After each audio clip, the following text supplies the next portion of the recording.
Y ahora se viene este anuncio que ha propiciado el Ministerio de Salud, que está evaluando el retorno de las mascarillas por fiestas de fin de año.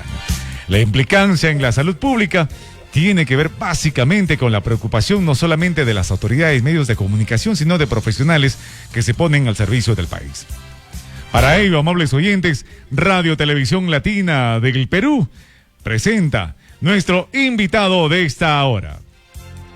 Está con nosotros el doctor Omar Neira, especialista en salud pública, quien recibimos con la cordialidad de esta mañana. Doctor Omar Neira, gracias por atender nuestro llamado.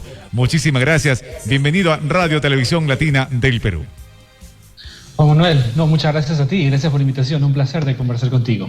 Doctor, estamos realmente con esta alerta, ¿no? La población está llamando a la radio, a la televisión, a razón de que ocurre que por fiestas de fin de año, cuando hay una expectativa de poder reunirse, de poder realizar esas fiestas, de poder, participar de las actividades lúdicas, recreativas por fin de año, en el cual las familias enteras viajan al interior de la patria, ahora hay esta advertencia de que se podría volver a utilizar las mascarillas, y también se está hablando de que a quincena del mes de diciembre podría darse una quinta ola del COVID-19. Doctor, usted como especialista en salud pública, ¿qué repercusiones ha de tener de forma inmediata a escala nacional todos estos hechos que estamos observando? Es importante hacer un análisis completo, ¿no? Si bien es cierto, hay un incremento en el número de contagio, pero en tiempos de Omicron hay que diferenciar muchísimo el contagio de la enfermedad. A ver, Omicron llegó para ser muy contagioso, pero no causar importantes casos de enfermedad. Eso lo hemos visto en la tercera y cuarta ola. Eso es importante precisar a la población para que tenga calma, tenga paciencia. A ver, ¿va a haber contagios? Sí, pero eso pasó. En lo que le llamaron la tercera ola de contagios fue igual, fue impresionante el número de contagios, pero eso no se tradujo en enfermedad, en hospitalizados y muerte.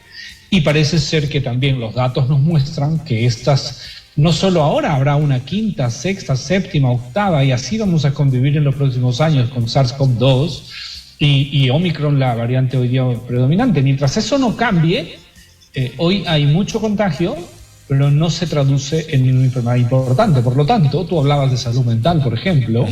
Yo creo que hay prioridades como salud mental. ¿Y qué cosas puedes hacer? A ver, las fiestas sirven para reencuentros familiares después de casi 3 años de pandemia, y es importante propiciar estos que se puedan dar y enfocarnos en vulnerables, que debería ser básicamente la política sanitaria en este momento. Qué importante, doctor, que usted haga esa precisión. Así que, señor, usted que escucha la radio, nos sigue a través de la televisión, estamos conversando con el doctor Omar Neira, especialista en salud pública. Acabo de realizar una precisión muy importante. Es decir, estamos ahora, por decirlo de esa forma coloquial, infectados con esta nueva variante de este nuevo virus, el Omicron, que de acuerdo al especialista, hay un gran contagio, es verdad, pero la letalidad no es tanta. Por tanto, llamamos a la calma y a estar atentos a lo que vamos a seguir, conversando, a lo que el doctor Neira nos va a seguir explicando, a fin de que usted, sobre todo, tenga esa tranquilidad, que es lo más importante, que va a redundar sobre todo en su bienestar. Doctor Omar Neira, a razón de esta situación que usted está indicando, el Ministerio de Salud también sostuvo hace un instante, por medio del director de epidemiología, el doctor Eduardo Ortega, que se está realizando en estos instantes, de acuerdo a la evaluación del Ministerio de Salud, se está poniendo en evidencia que hay rebrotes regionales, y que esto podría dar paso, o tal vez no, a esta llamada quinta ola. En torno a ello, doctor, a esta premisa, ¿cuál sería su mensaje para esa amplia población, para esos adultos mayores, para esas amas de casa que están en estos momentos de repente con la alerta, están desesperados por este anuncio que se está viendo, ¿no? Se tiene el temor de lo que ocurrió a inicios de esta pandemia, en la cual no sabíamos a qué nos enfrentábamos, pero ahora al parecer ya tenemos mecanismos de defensa. ¿Qué decirle a esa población, doctor? Ok, lo que tú acabas de mencionar, yo creo que lo que acaba de mencionar el doctor Ortega del Centro de Epidemiología es clave.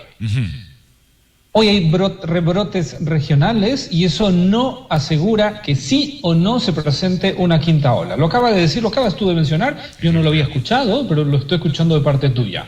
Eso es lo prudente, lo responsable. Es decir, efectivamente, hay casos en regiones, evaluaremos y sobre ello tomaremos medidas excepcionales para ciertas zonas, pero también lo acabas de mencionar, pero no se está traduciendo en enfermedad y básicamente debe haber un enfoque a vulnerables. Los vulnerables, independiente de los brotes u olas, van a ser susceptibles a desarrollar enfermedad y a ellos debe ir nuestras políticas sanitarias en este momento por COVID-19. Doctor, digamos, una persona que tiene 30 años o más, en mi caso, por ejemplo, yo tengo ya las 3 dosis contra el coronavirus. Necesariamente a razón de estas nuevas evaluaciones que está realizando el Ministerio de Salud, ¿debo de vacunarme con la 4ª dosis, doctor? Permíteme, usemos tu caso para hacer algunas recomendaciones. A ver, tienes 3 dosis. ¿Cuántos años tienes? Tengo 38 años. 38 años, eres joven, no eres vulnerable. ¿Tienes alguna base de comorbilidad, diabetes, hipertensión? No, doctora, hasta el momento creo que estamos pasándola muy bonito, por decirlo así. Del 95% de personas que no somos vulnerables. Ok, has tenido 3 dosis. Pregunta, ¿crees que has confirmado en algún momento en estos 3 años que te contagiaste? Doctor, básicamente, a pesar, creo que hemos sido muy favorecidos por el divino hacedor, por cuanto también durante las actividades propias de nuestro trabajo estábamos haciendo labores sociales en plena pandemia y no hemos sido contagiados, doctor, pero aún así nos hemos puesto estas vacunas, pues, ¿no? Cumpliendo siempre con el deber ciudadano. Lo que dicen los datos es lo siguiente, tú estás posiblemente entre el 5 o 3% de peruanos que no se contagió. Hay muchos que creen que no se contagiaron porque el 80% no hacían síntomas. Pero en el contexto, tienes 3 dosis, estás perfectamente protegido porque las vacunas funcionan, sabemos que funcionan. Y hay 2 tipos de inmunidad que a veces no se habla, la de anticuerpos y la celular. La más importante es la celular y esa es la que te protege contra enfermedad grave y muerte. Y esa de ahí está presente por muchos meses. Bajo ese concepto hay que hacer un análisis de riesgo-beneficio y tú eres un hombre de 38 años donde sí tiene algún riesgo de efecto secundario a dosis de refuerzos adicionales de las vacunas. Bajo ese contexto no eres vulnerable para COVID-19, has recibido tus 3 dosis, yo creo que estás perfectamente protegido según los datos. Doctor, los datos que se manejan a nivel mundial. Doctor, y en ese sentido, en esa línea, ¿quiénes sí deben de inocularse una 4ª dosis, una dosis de refuerzo, doctor? ¿A quiénes está sí dirigido estas dosis que está, digamos, poniendo en consideración el Ministerio de Salud a razón de que existe una brecha significativa a nivel nacional de personas que se resisten a la vacunación? ¿A quiénes debe ir dirigido esas dosis de refuerzo, doctor? Los pacientes vulnerables son aquellos que cuando se contagian van a desarrollar enfermedad importante. Y la primera causa de vulnerabilidad es la edad. Cuanto más años tengas, serás más vulnerable. Los de 80 a más son muy vulnerables, de 70 a más son vulnerables y de 60 son medianamente vulnerables. Ese es el grupo que debería recibir sus dosis de refuerzo, porque además el sistema inmune es distinto al tuyo, al mío, y sobre ellos deberíamos enfocarnos, educarlos y decir, usted es vulnerable, evite contagios, pero es muy contagioso esta variante en el virus, por lo tanto es probable que se contagie y para eso están las vacunas, y las vacunas previenen enfermedad importante y muerte. Y a ellos debe ir nuestro enfoque y política. Si tú ves los datos de quienes fallecen en el 2022, básicamente son mayores o personas con vulnerabilidades como obesidad, diabetes, o sea, causas de comorbilidad alternativa.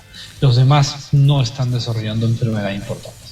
Qué importante, doctor, esa aclaración, esa precisión que estamos realizando, sobre todo tratando de que la población, el público, pueda tener un mensaje, digamos, ilustrativo, que les permita a ellos tomar una buena decisión, sobre todo tratándose de la salud, que es lo más importante. Doctor, de otro lado, háblenos un poquito más, por favor, de las vacunas, de las vacunas pediátricas que están, digamos, dirigidas a niños menores de 5 años de edad, sabiendo que, por ejemplo, se explica muy bien de que ellos podrían ser los portadores del virus, ¿no? No así desarrollando de repente los síntomas ni desarrollando la enfermedad, pero podrían ser, digamos, una cadena de contagio que podría afectar a los más vulnerables. En ese sentido, doctor, háblenos por favor un poquito más de la vacuna pediátrica, puesto que hay muchos padres de familia que están todavía en contra de aquello porque dicen que los niños no deberían vacunarse, porque no hay una estadística o una casuística que así lo demuestre respecto a su vulnerabilidad. Vamos a hacer, digamos, un análisis amplio y me va a permitir hablar también de otras vacunas. Por supuesto, doctor. Adelante, por favor. El grupo menor a 20 años no es vulnerable. Los datos son sólidos a nivel mundial, deberían reflejarse también en el Perú. Tenemos poca data, pero más o menos se coincide con la realidad.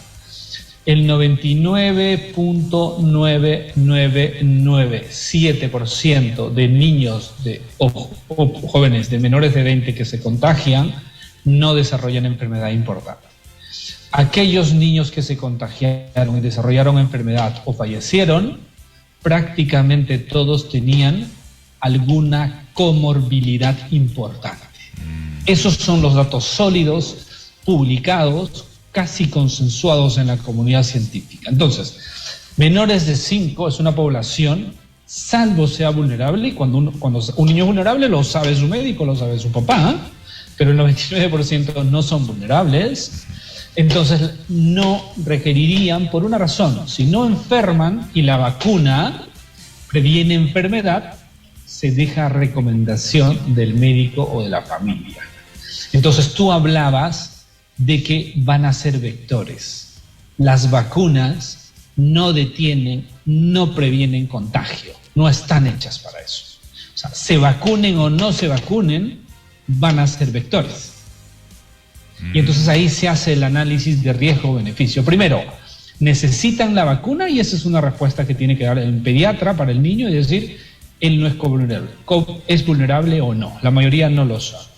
¿Y por qué es que no le ponemos énfasis? Porque en el caso de los menores de 5 hay otras vacunas prioritarias. Hay 17 vacunas que los menores de 5 deben recibir antes que la vacuna de COVID. Y ese es el análisis completo de vacunas en los niños. Polio, sarampión, rubiola, difteria, tétano, 17. Y ellos deberían ir recibiendo conforme les responda. Y los que han perdido pueden ir a recuperarlas, ir a recibir aunque no estén a tiempo, porque eso se pone en fases programadas 2 meses, 6 meses, 8 meses, 1 año, año y medio, 2 años.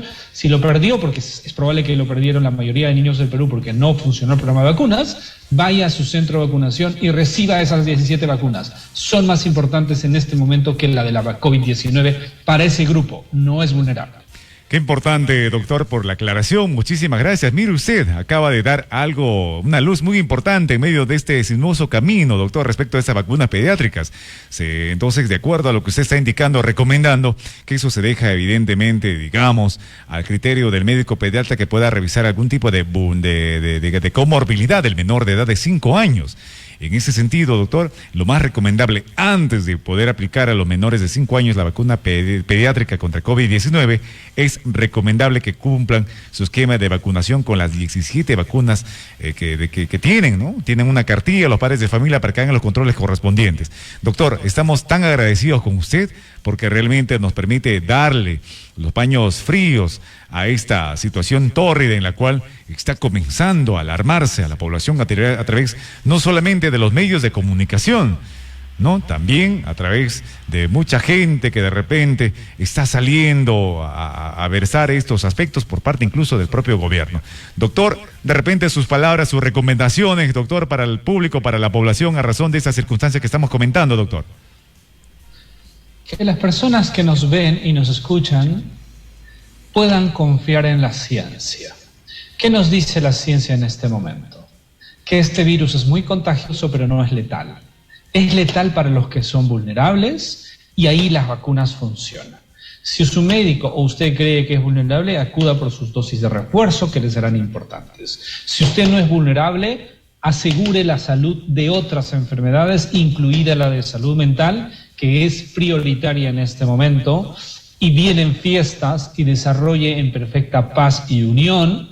Para los que somos católicos, unas fiestas que deberían ser de reencuentro adecuados. Si hay un vulnerable en la familia, verifiquemos adecuadamente para que esté protegido en cierto modo con sus vacunas posiblemente, y si es muy vulnerable, haga una reunión al aire libre y todo irá bien. Pero no podemos detener nuestro sistema de vida solo fundado en temores, porque existe el virus y estará por los próximos años y tal vez décadas. Muchas gracias, Juan Manuel, por la invitación y un placer conversar con ustedes. Doctor, realmente estamos muy agradecidos, estamos muy bendecidos por estas palabras, por su gran profesionalismo y sobre todo por la forma tan ilustrativa de poder explicarle al público para que tenga una mejor comprensión. Doctor, realmente estamos una vez más bendecidos con vuestra atención. Esperemos que podamos seguir conversando ampliamente en otro momento para ver también el aspecto de la salud mental que acabamos de tocar de manera a grandes rasgos, para ver sobre todo estos temas y preparar a la gente para que pueda tomar una mejor decisión, sobre todo en esta circunstancia de fin de año. Estuvo con nosotros el doctor Omar Neira, especialista en salud pública. Qué importante su orientación. Muchas gracias, doctor. Bendecido sea siempre. Muchas gracias. Gracias.